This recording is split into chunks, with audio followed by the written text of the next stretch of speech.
लहानपणापासून एक कथा सांगण्याची वेगळीच ओढ होती. पडद्यावर असं काहीतरी उभारायचं जे प्रेक्षकांनी कधीच बघितलं नाही.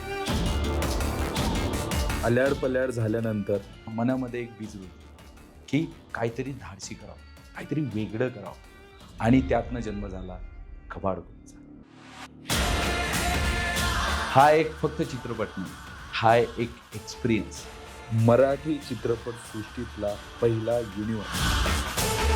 कल्पना जरी माझी असली तरी याला गरज होती एका हलक्याच्या हाताची, जो माझ्या पाठीवर हात ठेवून म्हणणार तू कर. आणि हा मला पाठिंबा दिला आमचे निर्माते डॉक्टर रसिक कदम सरांनी.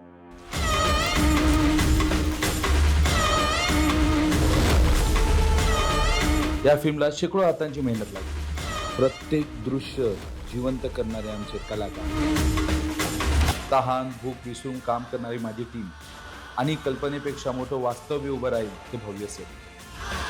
दिग्दर्शक म्हणून माझं एकच स्वप्न होतं, मराठी प्रेक्षकांना असा अनुभव द्यायचा जो त्यांना थरार देईल.